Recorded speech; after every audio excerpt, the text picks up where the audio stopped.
Welcome to this OU Insider Under the Visor YouTube Live powered by Riverwind Casino. My name is Brandon Drum.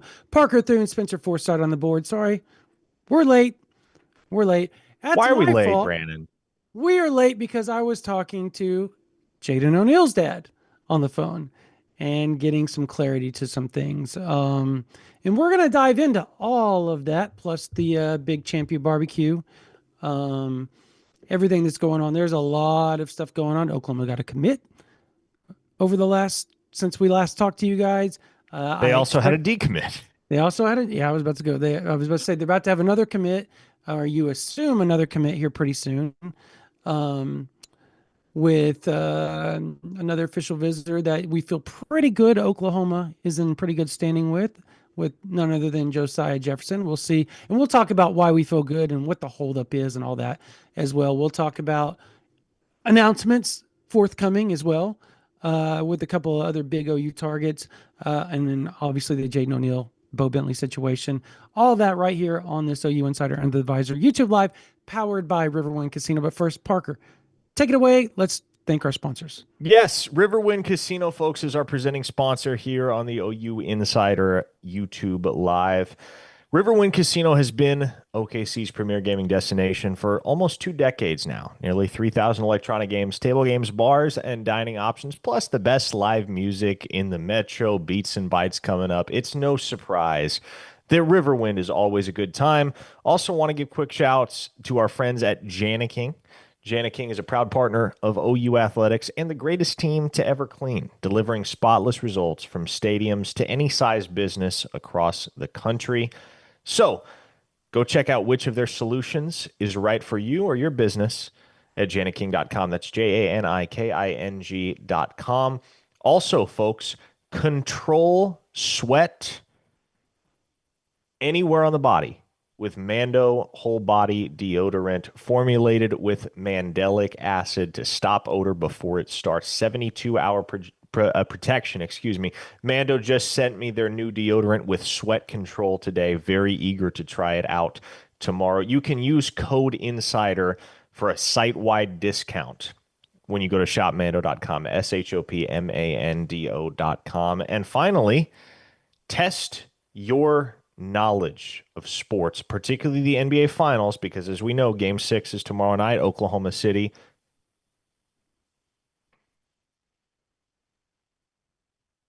We lost Parker. Yeah, control your sweat with Mando. All right, hey, look, as we try to get Parker back here, I will take it over. We'll start with the obvious, naturally, and that is the Jaden O'Neal situation. I think everybody is worried about that, and look, rightfully so. I think um, it, there's reason. There's reason to worry. There is reason to be biting your nails right now, and I will just kind of regurgitate a little bit of what his dad told me prior to getting on this live tonight. And that was that, hey, we're going to stay true with what we told Oklahoma we were going to do. We're committed. We are taking the official visit. Now, what happens after that? Don't know. Not going to sit here and say, I think he sticks. I'm not going to sit here and say, I think he leaves. I'll say that you have and I don't know 100%. I'm telling y'all this like factually, like I don't know 100%. I'm not hiding anything from you guys. Um, I think they don't know. I really like they don't know. I think Florida State, they feel pretty good about things. I will say that they've had some good conversations with Oklahoma before the visit. And I'm not going to dive into what was said, the tone of the conversations or anything like that. I don't think that's anybody's business. But I will add that Venables spoke at length with the O'Neills prior to the Florida State visit and spoke They spoke at length with Jim Nagy prior to the Florida State official visit. They will talk with Ben Arbuckle over this next few days, obviously, as they lean into what they're going to do moving forward. And I don't know. Um, I I don't know. I just don't know. Like I think that's kind of the key thing. And when speaking to sources at Oklahoma, I don't think they know really what the deal is. And I'll say this: if I'm not saying that it's 100% guaranteed that this is going to happen, like as far as like what Oklahoma would do if they lost out on Jaden O'Neal, if they lost out on Bo Bentley. But what I was told today was you're probably just going to go portal. Um, not, I think they'll probably kick the tires a bit and see if they can get anything to stick with some other quarterbacks. I just don't. They want Jaden O'Neal and they want Bo Bentley, and that's where their eggs are at. They're all in those baskets, and so if you whiff on both, you go with the portal, and you go after 2027, which is just as far as that goes, you just go with Peyton Houston. I mean that's essentially what they're going to go for. And Parker's back. I am back. I filled I in. think what happened was lost a fuse. So all Oh, of a sudden, boom, the power went out. Not across the whole house, just in this office. very So nice. I was able to get it rectified. Here I am. We're back in business. Well, you missed a little bit. I don't know. Were you watching on your phone or anything as I was to keep yourself No, abreast of what I was was going on? I was Okay, fair running to enough. my garage to Fair get the enough. Fair enough. Okay, so essentially, um, basically, I said that. Oh, Parker, lost you again. We are losing Parker. The electricity is not working well in that room. This is funny. All right, if you guys have questions, please throw them my way. I will. No, the Sperry's didn't move to Tallahassee, Christy. I will tell you that. Just if you can, like y'all understand the super chat thing. That's going to help me with the questions as you guys go. I will answer them as quickly as I possibly can and as much as I possibly can right here for you guys. So if you have someone get the mana generator, fair, yeah, you need something right now. Um, yeah, this and everybody is getting mad about the quarterback situation. And I look, I get it. And I'll be honest, I told Jaden's dad that. I said, look, like you just got to give me a little bit here that I can roll with publicly. Um, and if you've ever met Jaden O'Neal, he's the most honest human being. He'll like straight up blunt. Um, and you respect it. You always know where you stand with him. And so,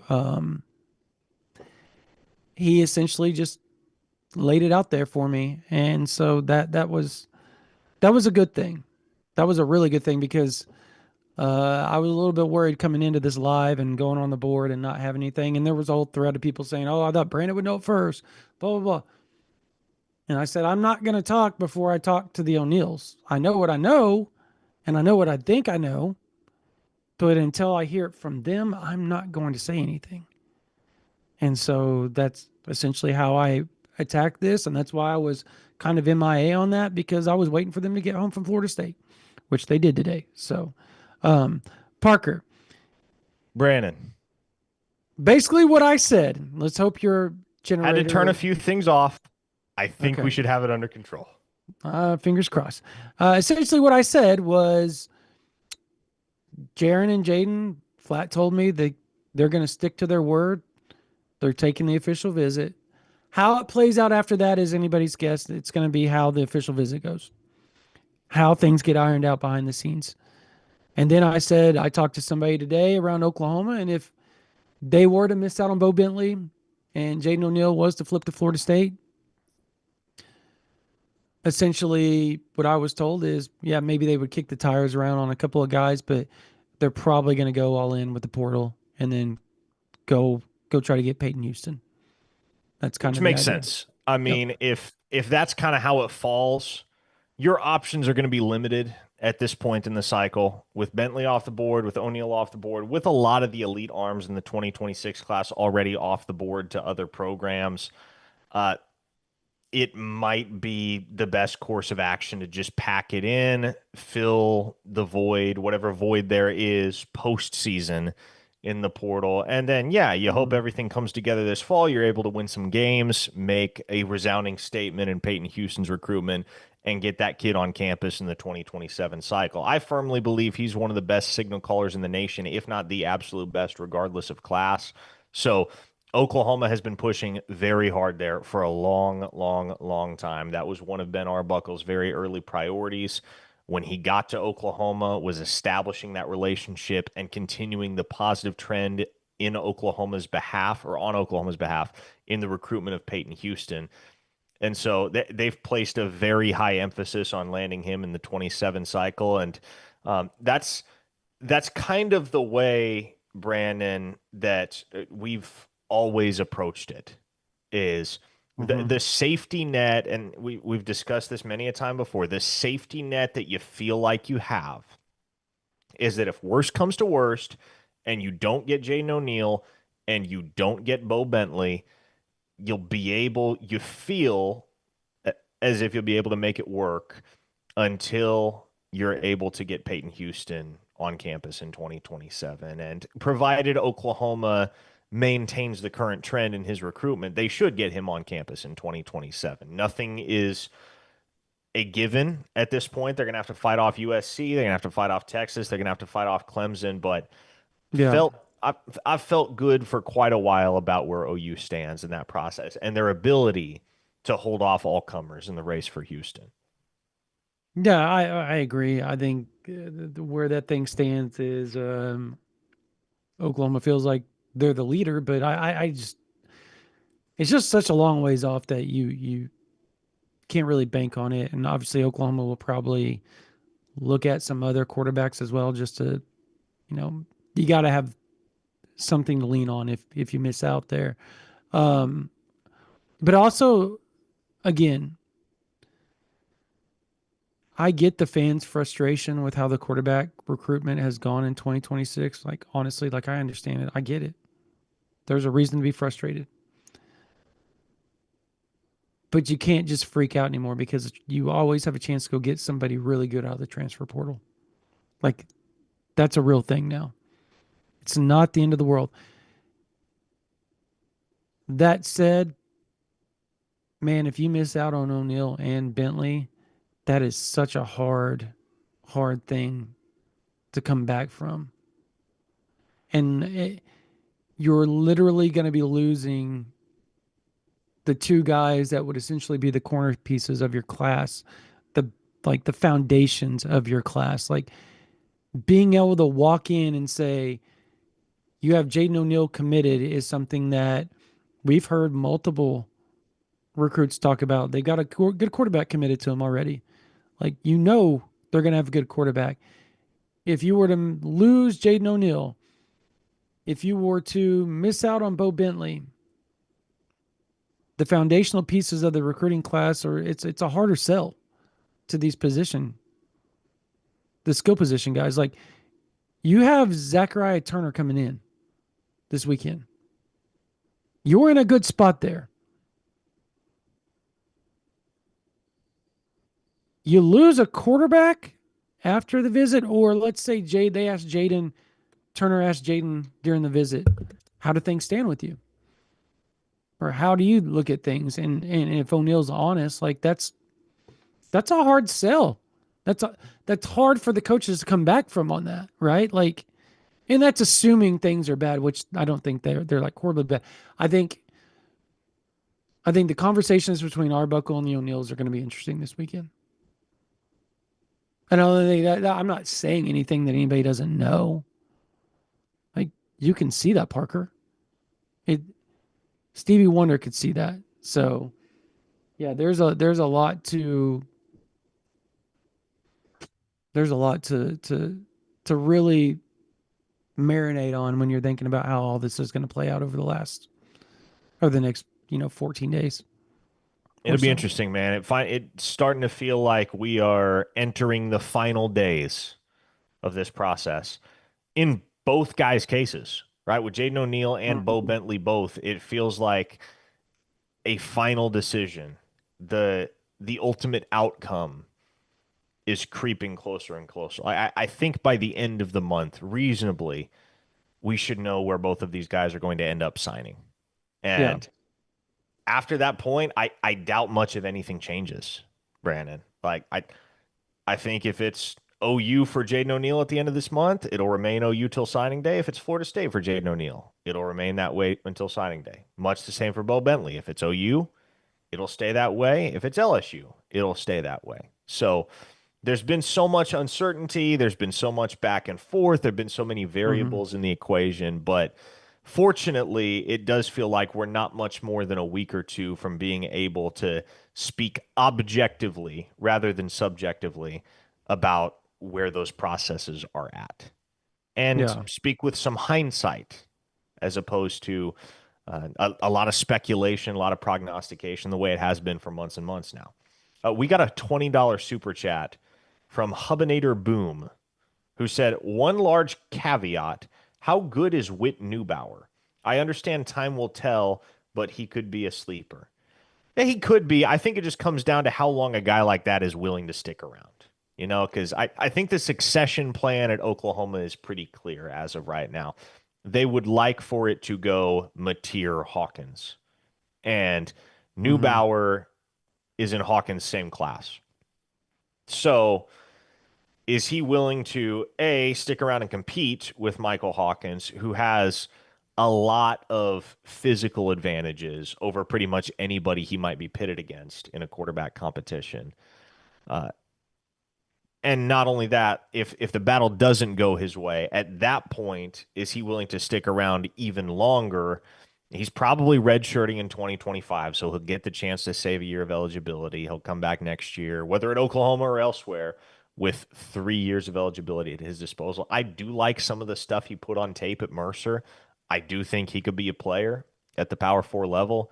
It's just a matter of whether things line up such that he's able to make that happen at the University of Oklahoma. Because gone are the days, right, where you see somebody like Mac Jones waiting until year 4 at Alabama to get his shot. These days, if guys aren't on the field within a year or two at a given locale, they're going to be on the move. It's just the nature of the beast. And it's understandable because if you want to play quarterback at the professional level, you have got to get experience under your belt as a collegian. I don't know I can't recall for the life of me what the statistics are, but there are numbers that are out there. There have been studies done on the success rate for NFL quarterbacks with less than 25 college starts to their name. Suffice it to say, guys of that ilk have much less success and much less commonly at the NFL level than guys that started for at least 2 full seasons as college football players. But yeah, no, that's fair. Here's a just to switch the subject here real quick. Um, Zavin Walker, Yeah. huge commit for Oklahoma, like running back, big need for Oklahoma in this class. Well, big need. And if it didn't feel like a need, and if that didn't feel like a gotta have it type of guy, it Mhm. certainly felt that way the next day when Ryan Estrada committed to Minnesota of all places. That was weird. All right, because he's due in Oklahoma that day for an OV. He's essentially supposed to go straight from Oklahoma to Alabama for an OV down there. And all of a sudden, boom, he's off the board to Minnesota. We're talking about a kid from El Paso, Texas here. Hmm. Weird deal. Very Weird weird. deal. Yeah. And those Minnesota. were the only two guys going into OV season that were on the radar for Oklahoma at the running back position. Only two guys with outstanding offers. It was DeZeffin Walker and it was Ryan Estrada. So Estrada doesn't go your way, but man, they pulled off an impressive recruiting victory in Walker's recruitment. It was less than 6 weeks offer to pledge, one of the fastest turnarounds, at least at this point on the calendar that you can recall, Brandon, Hmm. especially for a blue chip player. I mean, you offer a 3-star in June going into their senior year. And we saw this with a guy like Heath Ozida. That took like less than a week, right? Because more often than not, for a 3-star, a school like Oklahoma is going to be his best offer. DeZephan Walker had some big time offers, Yeah. and he had well established relationships at several different schools that were pressing hard for him, most notably Nebraska.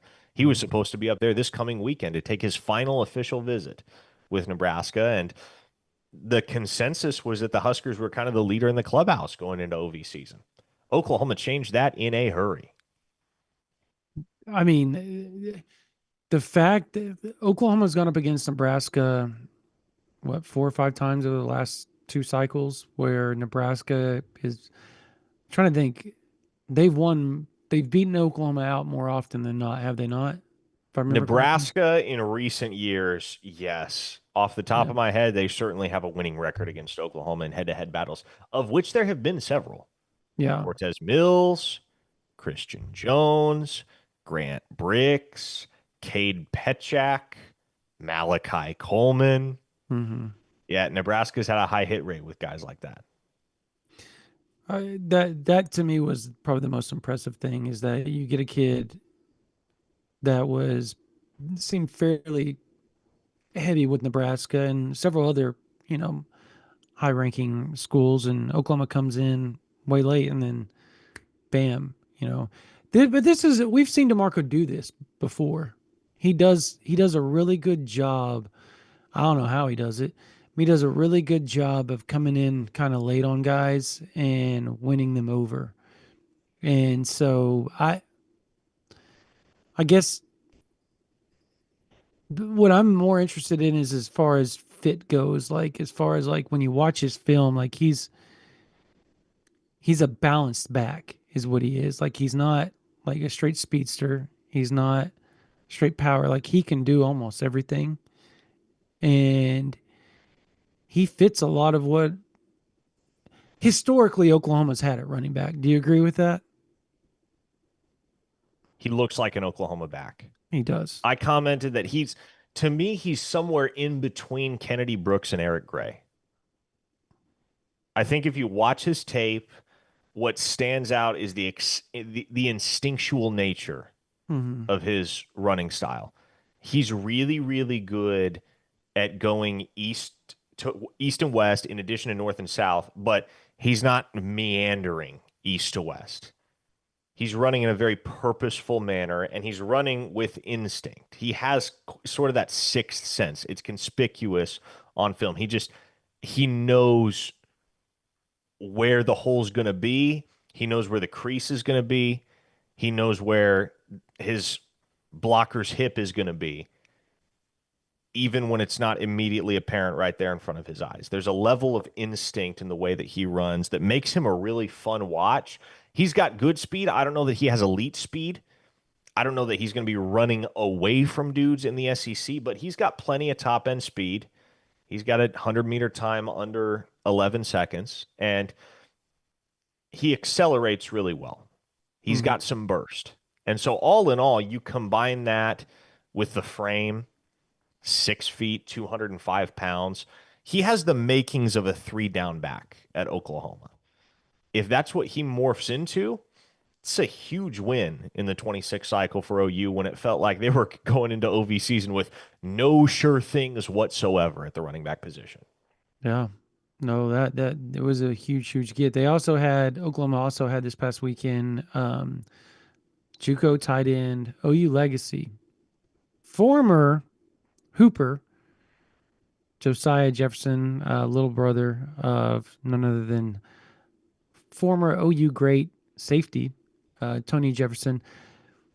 And I talked to Josiah quite a bit, Parker, and I like Oklahoma here. And I Yeah. look, that's not shocking at all. I get it.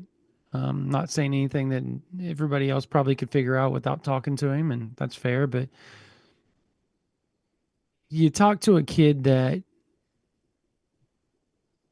he just he he just has a glow about him when it comes to Oklahoma. He has a love, and I think that's something those type of kids generally turn out to be pretty good. And so I'm going to say this: guys that were basketball players that have his size and they turn into football players and actually do it in live action before they get to Division One generally turn out to be pretty damn good tight ends, Parker. Like we historically you see quite a bit of it.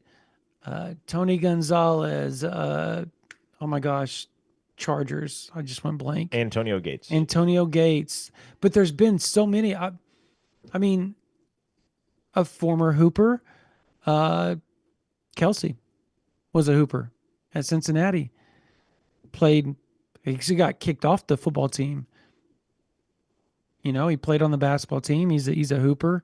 Those tight ends that could do both sports at an elite level generally end up to be really, really good tight ends if they can get the physicality part of it.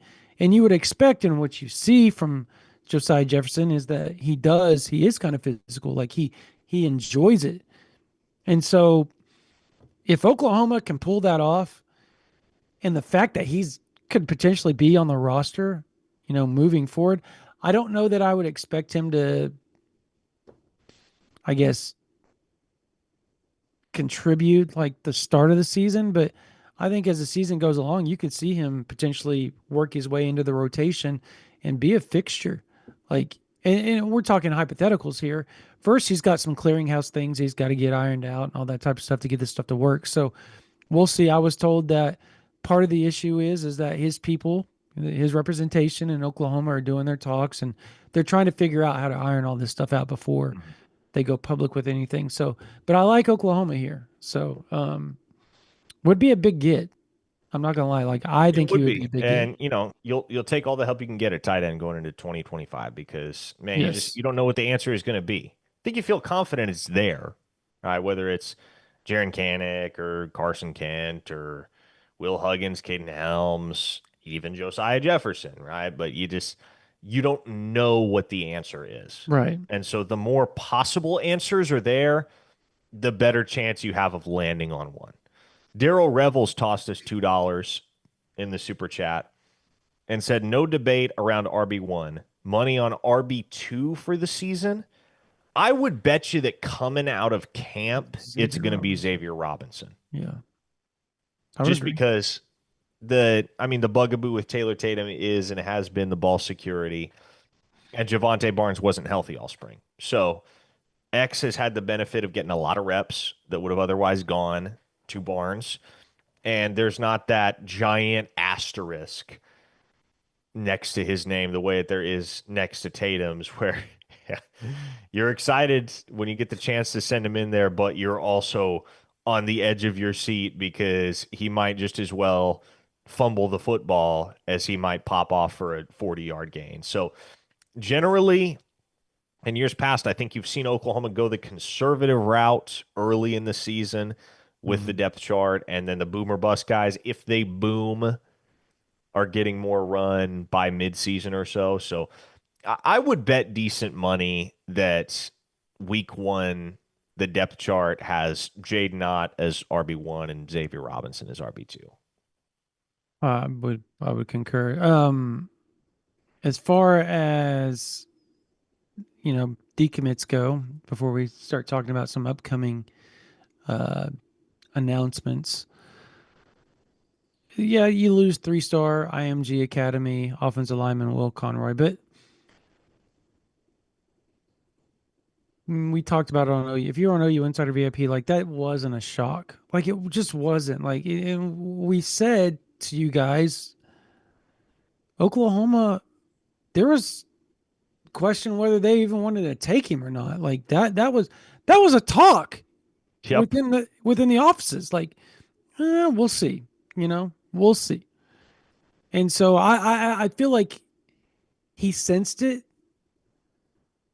Um, so he did what he had to do. I mean, he's going to play for the greatest head coach in the NFL of all time. So that's not a bad thing. But and I know some people might want to put the analogy like, well, is that how Jaden O'Neal feels? Like do they want no, they want him. You don't make phone calls before a dude takes an OV, multiple staffers, if you don't want the guy, and have as long as those conversations were, uh, if you don't want him, and you don't send four staffers to a in-home if you don't want the guy. They didn't do any of that for Will Conroy.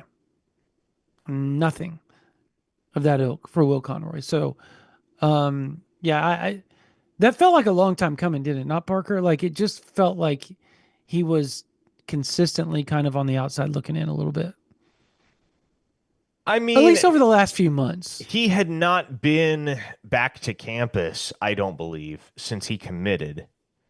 Correct. And if you rewind to the day he committed, some of the quotes he had about choosing Oklahoma. Look, obviously he respected Beatonbow, respected the tradition of the University of Oklahoma. Like there were reasons he picked Oklahoma, but the Mhm. timing was also really weird. I mean, it was mid-December. There was nothing going on.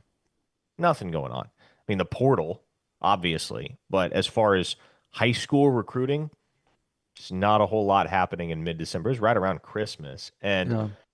I remember talking to him and just kind of getting the sense that he was committing, though he liked Oklahoma, he was committing to Oklahoma at that time to ensure that he had a spot at Oklahoma. Mhm. And so that made me feel right off the bat as though there was a chance that might not hold all the way.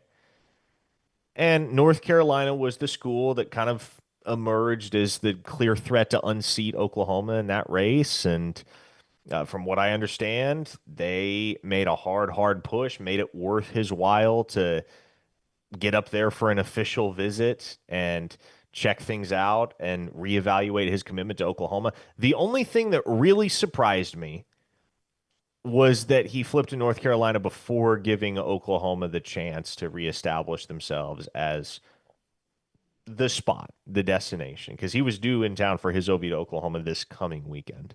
So that, I guess, was the surprising aspect of things, not necessarily that he did flip, but that he flipped without letting Oklahoma counteract UNC's momentum there. But did Oklahoma want to counteract? Okay, yes and no. Like this, and this is a whole conversation I had on the radio Yeah. today. It's fair to say, A, Will Conroy was a valued member of Oklahoma's class, and B, he was also a guy that they viewed as replaceable. There are certain guys where you're gonna bend over backwards to ensure Mhm. that they sign with your institution. Conroy didn't really fit that bill. Yeah. Yeah. No, that's fair. Well, on sticking to the same position, obviously, I think what Deacon Schmidt is set to announce Yeah. at the end of next week. Like Um, Oklahoma. I do too. I A mean, lot, if you're just actually. following the timeline of events, he canceled all his remaining officials and set his commitment date immediately after the OU visit. So you can infer from that that the Sooners are in pretty good shape leading into his Yeah. decision, which is next Saturday, the 28th. Yep. And then when what dates? Danny Odom's. Danny Odom is supposed to announce on June 23rd. That's right. So it's literally when we're up in Indianapolis. So Yes, and one of the guys that also has a late June commitment date on the schedule that we'll get to touch base with in Indianapolis is Desmond Green, the hmm. four-star offensive lineman out of South Carolina. He's going to be at the Rivals five-star, so we'll see him at Media Day next Monday, the 23rd. He's supposed to commit the 26th, next Thursday. And here's So, the weird part about that. There are a lot of people around Norman that feel really good about where they stand with Desmond Green. And that to me is the one that if you were going to ask Parker and I of all the guys that Oklahoma brought in for official visits, he would be the one that we said. And Sands, obviously, uh, well, Danny Odom and Johnson. So um, like those two, Sands, those the two defensive backs, right? That Oklahoma one committed, the other one Oklahoma feels pretty good about. Sans those two, it was Desmond Green that we would sit there and go, no way, no way. But then when you talk to people around Norman, they're like, you know what? I'm gonna tell you this. Feel pretty good about it. Oh, And I know there's what? confidence on the Florida end of things Yeah, coming out of that OV. coming out of that OV, which I mean that could also indicate that He's telling Reed and everybody his what they want folks to are just hear. kind of they're Yeah. telling everybody a little bit of what they want And to he has hear. South Carolina next, right? Yeah, This when weekend. the vibes are good coming out of the OU visit, and then the vibes are good coming out of the Florida visit, you can infer that the vibes will probably be good coming out of the South Carolina visit, and then we'll all just kind of have to buckle Yeah. down and get ready for whatever the decision may be on the Still 26th. would be surprised. I still would like you and I have both talked about this. Oh Like I yeah, like still I would be horribly listen, surprised, I but think the higher percentage guy that winds up in Oklahoma's class uh, between the two remaining targets outside of Deacon Schmidt, who again, like I like Oklahoma for Deacon Schmidt. hmm, But the other two targets that have OV'd slash will OV are Desmond Green, who was here June 6th through the 8th, and then Devin Robeson, who's going to be here this weekend, June 20th through the 22nd at the ChampU BBQ. I think Devin Robeson winds up in Oklahoma's class. yeah, but he feels like a lot like, and probably why, to me, he's kind of in the same realm as Will Conroy. Like as far as like he's got a bigger upside, I think, than Conroy. Yeah. But um, just as far as like how it's going to be viewed, I guess, you know. What do you mean how it's going to be viewed? Well, I mean, everybody was like, I don't think anybody really flipped out when Will Conroy decommitted today. Like there wasn't a lot of flipping out about it. Um, and I just because you get the whole 3 star hubbub when somebody commits, Sure. oh, it's a 3 star, oh, it's a 3 star, and that's why I say like when you say Will Conroy was replaceable, I'm telling everybody I think that Robinson is has a higher upside. Like that's how you should view it. Like this kid actually has a higher upside. It's not that Conroy doesn't have a high upside. It's just this kid is higher. Um, as far as this weekend goes, the player that everybody's going to be watching closely outside of Jaden O'Neal, right? Um, Jake Kreul, Easily. number 27 overall player, Rivals. We'll get to see him right after the OV in Indianapolis, man. I'm pretty stoked about that, actually. He's one of my favorite people to watch do one-on-ones. Oh my goodness. He's awesome. He's unblockable every time. When we talk about first step people, like you think R. Mason Thomas, that first step's stupid. Jake Krill, that dude's crazy. That's one of those ones, and there are very few guys like this every single cycle. But I always find myself thinking this with regard to a couple. If I'm the Oklahoma staff, Jake Kreul is one of those dudes where I just throw the bag, walk away. Pay what it takes. Pay what it takes to You get just that put guy on the board. no, you just put a check that says one Oklahoma up in the top left and the address, and you just say Jake Krell or whatever his corporation or LLC is, and you hand it to him, and you have the signature of Joe C or whoever, and he just says, "Oh, this doesn't have an amount on it," and you say, "We know, Yeah, no, you we just know." that's one of those guys on the OV. You have one of the program lackeys trot into Brent Venable's office with one of those Ocean's 11 duffel bags of cash. Drop it at his feet. walk away. So you're not a big movie guy, but you've watched Ocean's 11? Of course, I've watched Ocean's 11. Okay, hey That's a man, great movie. you've shocked me with some of the movies that you haven't watched. So that one kind of threw me off a little bit. I like it though. I like it. Hey, we got a super chat from I think it's a Houston, Texas fan 80. Appreciate the super chat, man, as always. What is the over under on how many possible commits coming from this weekend's visit? And he's obviously I talking about the ChampU BBQ. I think I think it's fair to expect there will be a surprise or two because that's how it went June 6th through the 8th, right? Correct. Derek Yep. Johnson was a big surprise. Did not have that on the bingo card going in. No. If I had to guess,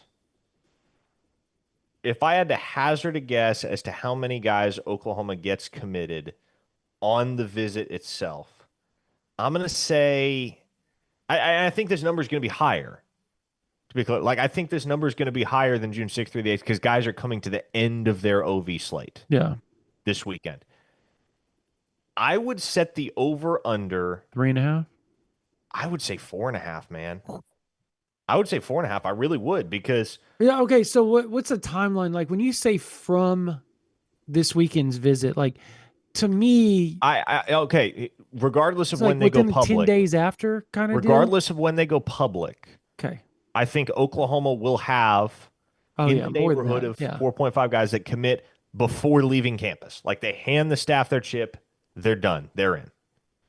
And then they announce later on. Okay, no, I agree with that. Okay, so that's always my rub with those type of questions because I don't really know the timeline is at which Hmm. they're like saying like so in going public. There's a difference between handing your chip in, right, and telling silently because we get that a lot. Like we'll get people call and tell us like, "Hey, this guy committed," and then you don't hear about it for 2 months. So like, okay, yeah, I'm with you on that. I think it'll probably be like 4.5 is a good number there. Um, like grand total, I think of the near 20 visitors, I think you get 7, 8-ish that commit. Is that probably, you think that's too high? I don't. There's a lot of room left in this class, man. That there is. So, like, That there is. and they don't really have any other official visits set up after this. So, unless they're just going to go straight portal. I would say bare minimum this weekend if you don't get at least three guys locked in before the end of the visit, something went wrong. Oh, Because okay. like Don't do that. Bo Jandro, there's no reason why Bo Jandro should leave the campus of Well, the that's University. correct. Yep. Trace Rudd, the kicker, Okay. That's come 2. on now. And then you look at the other guys that could qualify as likely candidates. Zach. Devin Robeson being Yeah. one of them, Turner. Taj Overton being another, Yeah. Zach Turner. Yeah. You've spoken to the confidence on Jacob Eberhart. Yeah. Feels Yeah. like there are a lot of options, Yeah. a lot of And very viable options. again, we're not saying they're going to go public that Sunday or Monday or whatever. Like we're saying, like before the start of the football season, you should expect them to be in Oklahoma's class theoretically. And here's the good thing about it, and why it's probably going to happen more like than it did in previous classes, because you would see a lot of commits happen in July and August, but you'd also see 5 or 6 that would straggle into like the football season because they would go to the ChampU barbecues and then they would try to figure out, what they want to do. There is no late July visits. No, no, that's So gone. that's going to change a lot of timelines for kids.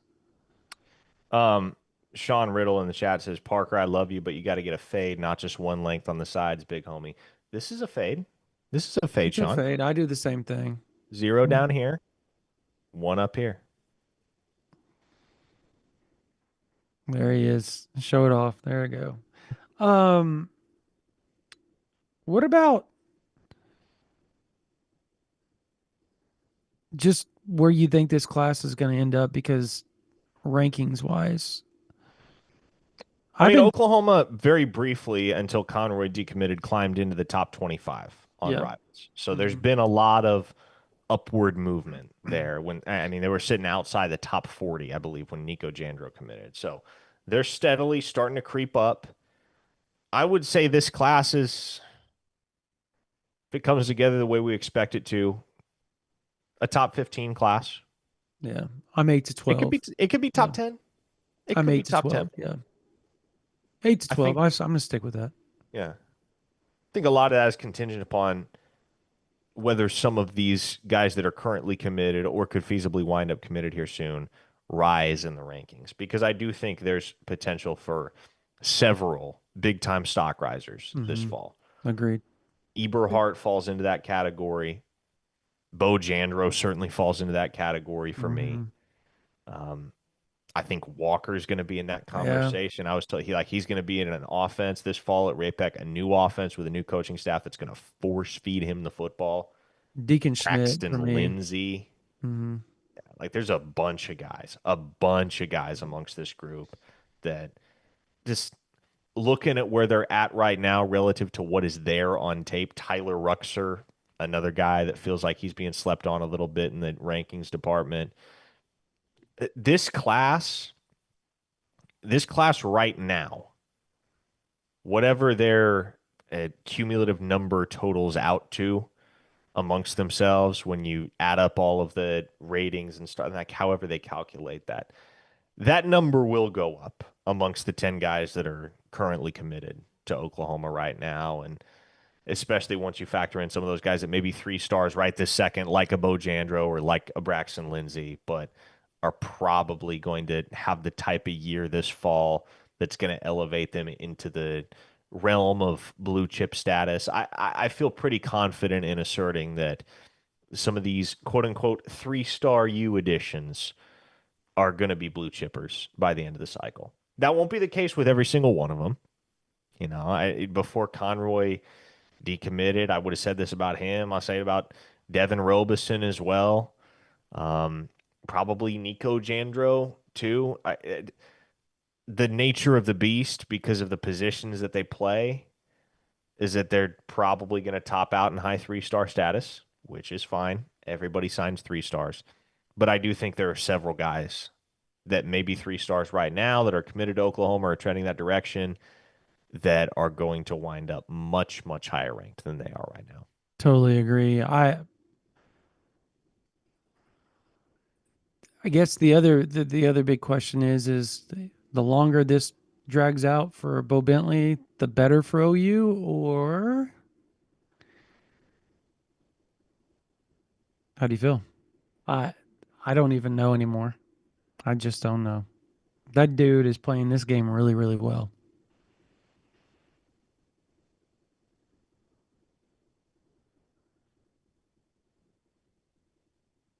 One guy knows right now. I don't. I take that back. I don't even know if one guy knows right now. I don't know that Bo Bentley knows. I don't know that he's made that decision with finality. And as he's worked toward that decision, feels like he's done a really, really good job of making sure that nobody truly knows where his head is at. So we'll all find out soon enough. Yeah, no doubt, man. So fall camp news? Anything? I mean, we talked about it last. David Stone's had quite the summer. You mean like summer work? Not fall camp. We're still a ways out from fall camp, but I mean, summer workouts is what I meant. oh, Sorry. Yeah, he's had quite the summer workouts. Sorry, I meant that's what I meant. oh yeah, Um, mentioned it in the OUinsider.com thread about this very matter. Jaden Ott broke the squat record at Oklahoma, not just for running backs, but for all positions. John Mateer can now throw the ball 70 yards with his left hand. Michael Fasusi and David Stone had a tug of war one on one, but both of them pulled with so much force that the rope just snapped. So, yeah, that and what was the other? Oh, yeah, Zion Reagans has put on 30 pounds of muscle and runs a 4.1 now. So, I'm being oh, sarcastic I know you're for being those that didn't sarcastic. catch on. I I know you caught it. Not everyone will. yeah, I just listen, folks, and you'll learn this. with me. I've been this way for years. This will probably never change. I just don't really buy into much of anything that happens during the summer. I think a lot of that stuff is pretty inconsequential, with very few exceptions. When the pads and the helmets come back on in August, that's when we get to find out who's real and who's not, and what's real and what's not. No, I get it, but like still you like hearing what's happening in 7-on-7s and stuff like that. Like, Gentry Williams. I continue to hear he's going to have a hell of a year. Like they expect him to have a hell of a year. Um, I want to tell a story about David Stone real quick because it was a really cool story. We were at camp and I was, standing there and, Venables and Stone were talking and they were talking loud enough where everybody could hear them around them. And I'm sitting there recording, the one-on-ones. And I guess they had to do the young guys. Schmitty does this every year, so I want everybody to understand this because old players talk about this all the time, where he picks a workout early in the summer workouts, and it may be a few days where he doesn't get off the young guys and just freaking rides their butts. You know, I can't. I almost said that. I started laughing on this. All right, rewind on the butt right in there. He yells at them. They have to restart workouts all the time. Um, and it was for small things. And like David Stone was one of the ones that spoke up, which shows you the maturity and leadership. Remember, that was something that Brent Venables talked about. Like he needed to continue to mature. He needed to continue to mature emotionally and understand what it took to get to where he could possibly be down the line. Remember, that was kind of the big deal with David when he first got there, right? Great kid, hardworking kid, but there was the little things that they were wanting him to get more proficient at.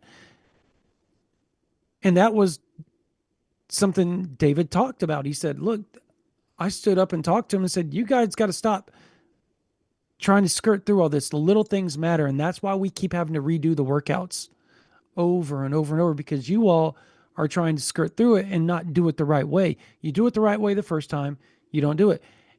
And I got to tell you, BV was smiling, man. Like he was smiling. You could see there's like a proud dad, like, yes. And I say that because that coincides with everything that we've heard about David Stone this summer. Even there in spring, like just how far he's come, how much he's grown. The player they expect him to be this year, Parker. Like, I'm excited. I'm super excited. Oklahoma's got 4 guys on the roster right now that should be NFL defensive tackles one day. Correct. Dominic Williams, Grayson Halton, Jaden Jackson, David Stone. When was the last time you could reasonably say that at the University of Oklahoma? When was the last time you could reasonably and realistically say there are 4 NFL defensive tackles on this 2015. roster right Oh, now? defensive It's been a tackles. long Defensive time. tackles. Defensive linemen, 2015. Yeah. But yeah, that was it. That was the last time I can remember. I hold on. The 20 the 2020 defensive line was pretty special. I don't Yeah, know, that's pretty dude. Like salty. that was dude. Hey, Perion Winfrey, Isaiah Thomas, Nick Benito, um, Jalen Redmond. Who else was there? Was another. Who am I missing here? Isaiah Thomas, I said Isaiah Thomas, Perry Winfrey, Benito, and Redmond. Wait, Redmond skipped 2020. but he was on But the. He was still in the team. Yeah, in 21, it was Benito, yeah, same Winfrey, thing. Yeah, Redmond, Thomas. Yeah, yeah. that's probably the best defensive line that Oklahoma's had in the last decade. That was so good. They were good. They were really good. Um. Anyways, all right. Well, that's going to do it for this version of the OU Insider Under the Visor YouTube live powered by Riverwind Casino. If you're not on OU Insider, it's worth it. Like, especially right now, like sign up. Football season's right around the corner. SEC Media Days right around the corner.